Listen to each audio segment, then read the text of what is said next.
Paulo também está participando dos alunos.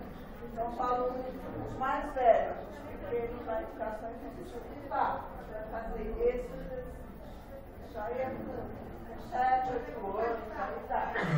Então, desenha 12 traços, as crianças, e aí a professora vai fazer o ponto, ele tem que marcar o X, qual traço que a professora cantou.